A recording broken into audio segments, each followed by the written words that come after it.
Roberto Salinas-León is the Executive Director of Atlas Network's Center for Latin America and President of the Alamos Alliance. He's an expert on economic liberty, monetary policy and trade, particularly in Latin America. He's published thousands of pieces in the Wall Street Journal, Investors Business Daily, and more, and he appears frequently on CNN, CNN Latin America, CNBC, and more. Roberto, great to have you on Borderless, mate. Wonderful. Thank you for having me, Vale. It's always a pleasure. It's good to catch up with you. Now, we could talk about so many topics related to the work that you and the CLA is doing to promote liberty and freedom in Latin America. So to start us all off, could you give us a bit of a 30,000-foot view of the outlook for liberty in the region right now? Well, the outlook is complicated, as it is in many other parts of the world, starting in North America and all the debates that we've seen concerning the border, immigration, the relationship between Mexico and the United States and Canada, the new USMCA, which replaced the North American Free Trade Agreement. But now you go south of the border and you begin to see what seems to be a change for the worse in terms of the opportunities for liberty and for human freedom south of the Mexico border, where you have governments in El Salvador and Honduras that have taken a outright populist turn and an increase in a much greater autocracy, autocratic instinct, so to speak, that many governments in South America seized upon as a result of the pandemic. The COVID-19 pandemic was a great excuse, as it was in other governments and in other places around the world, for autocrats to seize control and to double down on policies of confinement and of control over the lives of regular, everyday human citizens. And this has occurred particularly in places like Bolivia. It's occurred in places like Argentina. Elsewhere in Peru, we had a very important setback with the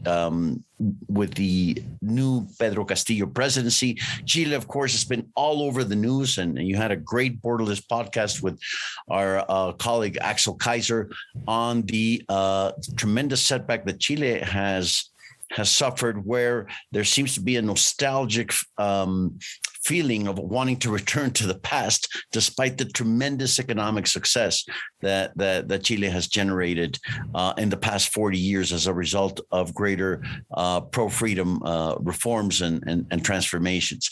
So on that 30,000-foot view, Vale, you would seem to think that there is a turn towards illiberal populism, that rising tide of illiberal populism that Tom Palmer talks about, and a strengthening of the caudillo-style autocracies. Certainly in Mexico, that has been the case with Andrés Manuel López Obrador. But I think there's much more to the story than just simply saying, oh, we're shifting to the left, and when can we shift to the right? I think that left versus right paradigm no longer functions. We are seeing some very important changes. It's really against the establishment and against the status quo. The new governments in the Dominican Republic and the recent elections in Costa Rica bode well for the chances of greater human freedom, as did the victory of Guillermo Lasso in Ecuador last year against all odds. And certainly Uruguay now, as we know, with Luis Lacalle Pou, has become one of the great shining examples of what a greater individual liberty and human freedom can do for a nation. Absolutely, Roberto. I mean, there is so much going on in the region, so many different front lines when it comes to fighting for freedom and liberty. And I appreciate you being able to walk us through what's going on. I do want to dive into Chile. I mean, as you mentioned, we had a great chat with Axel Kaiser recently on Borderless. I want your take as the executive director of the CLA. How do you think things are playing out with the new, change in government, the Boric administration, and some of these concerns about what that means for freedom and liberty in the country? Do you think we're going to see some major setbacks on economic and personal freedoms under the new regime? I think we're definitely going to see some setbacks simply because of the policies, the narratives, and the signals that the administration is sending. Now, very early on in his administration, and Boric is barely 90 days into his administration, he already has very low popularity rates, and this was bound to happen when you promise nirvana, Vale, and things don't turn out as reality responds with the fact that we live in a world of scarcity, with the fact that prices cannot be controlled in order to combat inflation, with all those things that supposedly we already did know, the setbacks on trade, or the idea that zero-sum mentality, Bale, that zero-sum mentality that still pervades many of our countries. What Carlos Newland in his Index of Economic Mentality, that this is a great project that Brad Lips at Atlas Network has developed, the whole economic mentality of this other person is wealthy because and because you're wealthy, therefore I'm poor. That negative sum mentality pervades a great many of the people that work for Boric right now, and I do think that there are at least very poisonous, very toxic initiatives that are trying to be put into place. Things like, for instance, getting rid of individual retirement accounts, which were the hallmark of what a successful reform would look like. Did that reform required certain refinements and certain improvements? Most definitely. It did not deliver all the goods that it was supposed to set out to do at the very beginning, but that's not a reason to scratch it. That's a reason to improve it. Yes. Right. You don't want to throw the baby out with the bathwater, as it were, you know. Precisely. And that is not only happening with Chile, that's also happening in other countries where they say, let's deconstruct absolutely everything that happened in the last 30 years because everything is terrible. That's the mentality in Mexico. That's the mentality in Peru. But you don't throw out price stability. You don't throw out open trade. You don't throw out the great capital market expansion and the development of a very important middle class, Vale. This is something that we have not seen in the 20th century in Latin America. The rise of the middle classes with purchasing power and opportunities to compete. And now with these governments that pretend to erase history and begin again, we have what I call the vanity of instant redemption that is part of the soul of socialism, what James Buchanan would have called the soul of socialism or the soul of statism. And that very quickly, when you face reality, that's bound to generate a sort of an electricity shock. And this is what we're seeing in Peru. This is what we're seeing now in Chile. Certainly, we've seen it in Mexico, Argentina, Venezuela. That continues to be a basket case. But our hope is that sooner rather than later, regular men and women, everyday citizens, will realize that it's not about ideology. It's about simply getting ahead. Yes, 100%, Roberto. I would love to dive in a bit on Mexico with you. A country very close to my heart, as you know, and of course, a major center of gravity for the work that the CLA is doing, and indeed the broader Latin American region. There are obviously many sorts of projects and challenges that are underway in terms of creating that culture of freedom, free markets. What is the state of things in Mexico right now? How is the AMLO administration, playing out in terms of the threats and opportunities for free market people on the ground? Well, most recently, that's a great question, Bale. But most recently, the AMLO administration has revealed its true colors. So the emperor has no clothes. So we knew, and we argued ever since 2006, since López Obrador came into the political arena, that here was a hidden populist, a liberal populist, somebody that not only believed that he had a monopoly on the truth, but actually that he was the embodiment of the national of the sovereign will of the people. So this he really actually believes. It's like, I think it's a Rousseau for Dummies version, almost of him thinking that he's the incarnation of the popular will, which means that if you say something against him, it's the us versus them mentality, right? Mm-hmm. If you're not with AMLO, then you're against him. Yes. And you're against him means not only that you're saying something that is false, but also treason. Mm-hmm. Right? You're being a traitor to the nation. And this is the type of inflammatory, polarizing narrative that today is taking place in Mexico. That has actually made civil society institutions and the organizations that we work with double down on behalf of pluralism, diversity, and especially the value of tolerance, which is at the heart of an open society and a free society. So it's about simply, you know what? Let's just talk. Dialoguemos. Hablando se entiende la gente, as we say in Spanish. I think that is a fundamental lemma for the prospects of greater freedom in the future. Now, it has been also a wake-up call for our organizations or for our movement to be much more conscientious about the needs of those regions, not just in Mexico, but all throughout Latin America, that were somehow ignored, or we thought that simply the forces of greater open trade and greater competition would simply take care of everybody by itself. Yes. There, it's very important, I think, to have intelligent social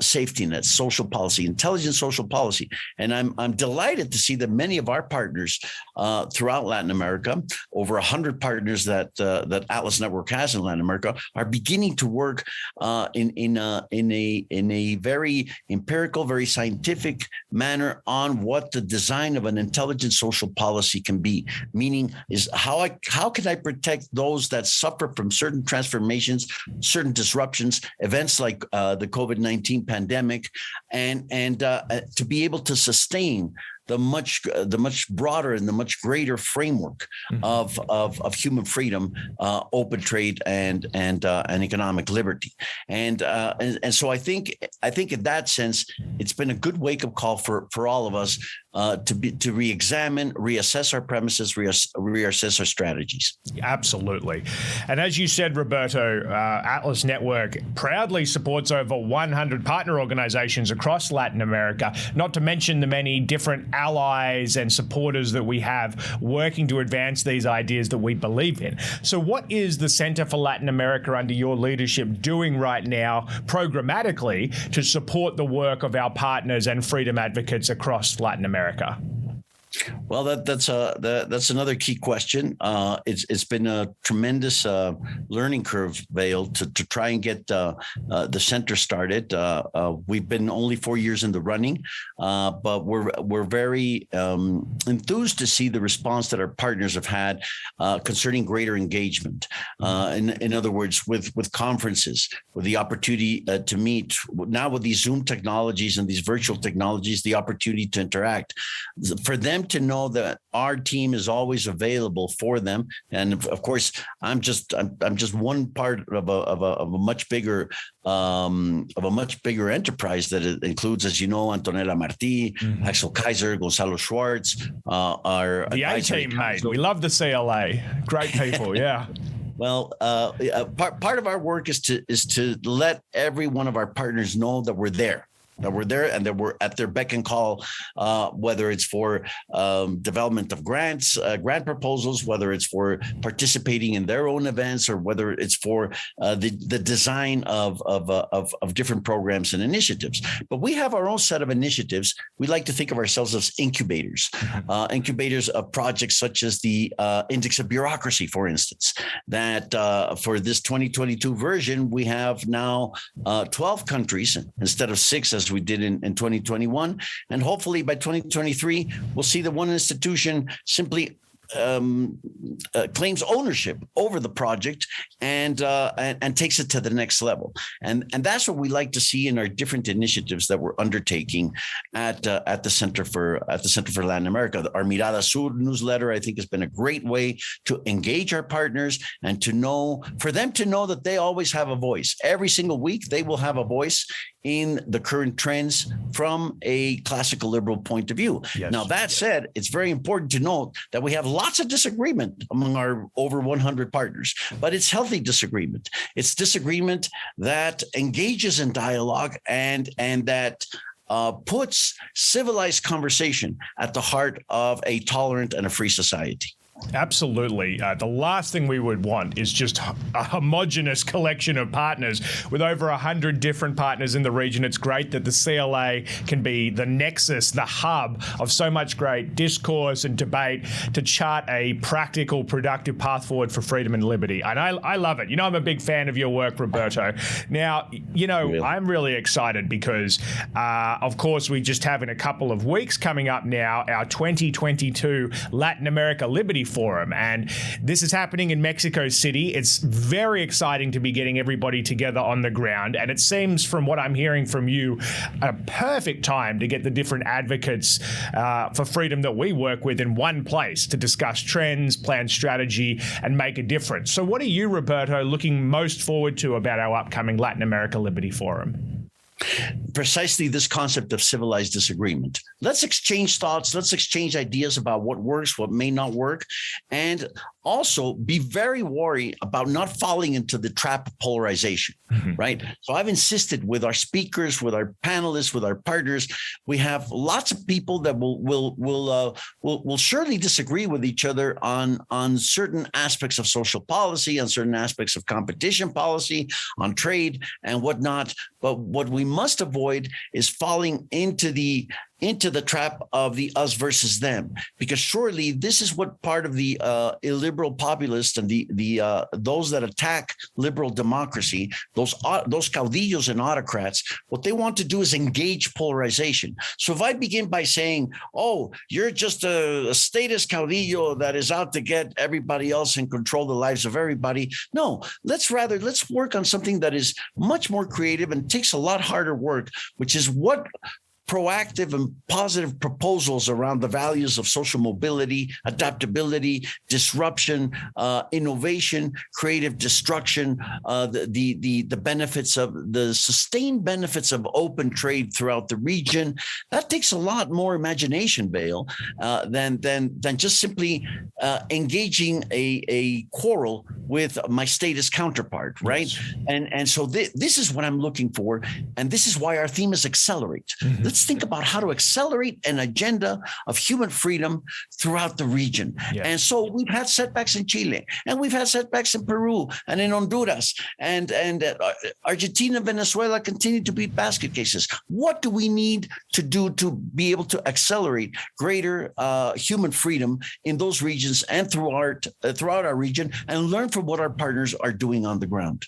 Absolutely, Roberto. I love your passion, mate, because you're spot on. This is, to me, it's almost more of an art than a science when it comes to policy debate, discourse, and we need to have messy conversations that are respectful but passionate and involved to chart a course forward. Now, you're no stranger to Borderless, Roberto. I know many of our viewers love hearing what you have to say. I always love catching up with you. So before I let you go, how can we stay up to date with your work and that of the Center for Latin America?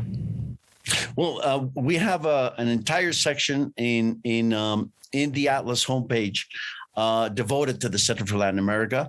I am for this year. What we're going to be doing is we're going to be every single quarter. We're going to be updating our webpage with the most relevant news, so to speak, about what happened in CLA during the first quarter. What is it that we did with our partners, or Axel Kaiser engaging in certain conferences, or Gonzalo and I being on different media opportunities. Antonella, that is the ubiquitous Antonella, she's all over the place with the great work that she's doing, our publications, our engagements, and a status on our projects, right? And so this is the way that we can that we want to remain in touch, not just with our partners, but with our friends and allies, and even those that disagree with us in the civilized fashion, to see exactly where we're going and what we're doing as far as that support team that our partners should know and should rely on